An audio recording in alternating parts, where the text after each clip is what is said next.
mbokk yi ANACIM amaat na mbégteeg bànneex dalalaat leen ngir jox leen lu gën a fës ci xibaar météo li ci gën a fës nag mooy seddaay si ngeen nemmeeku fan yi seddaay soosé nag dinañ wéy di ko nemmeeku si diwaan yi nekk si biir réew mi lu ko dalee tey si guddi jëm ëllëg sa fajar waaye bu ñu duggee si aljuma ji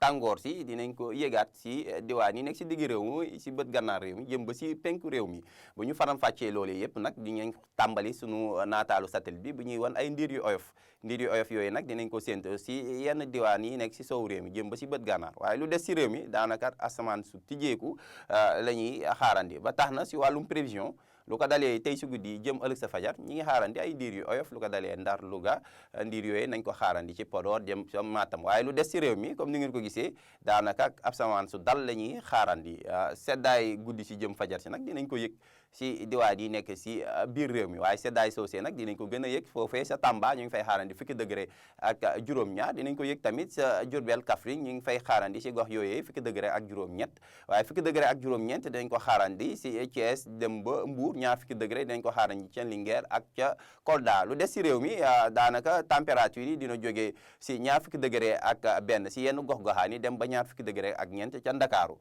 ëllëg ca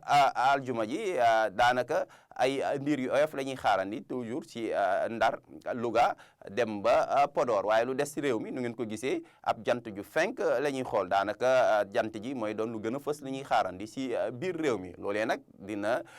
indi ab tàngoor bu baax si biir réew mi daanaka tàngoor si sax ñu ngi koy gën a xaarandi si diwaan yi nekk si digg réew mi jëm ba si penku réew mi ba tax na ñeent fukki degré nañ ko xaarandi ca Ndar waaye ñeent fukki degré ak benn nañ ko xaarandi si yenn gox-goxaan yu mel ni Linguère Diourbel Kaffrine ñeent fukki degré tam nañ ko xaarandi ca Kaffrine ñeent fukki degré ak benn nañ ko xaarandi cam ca Matam jëm sa Bakel lu des si réew mi tamit tàngoor ji dina fa descendi ndax dina jógee si fanweeri degré ak juróom benn si yenn gox-goxaan yi nekk si bët Saalum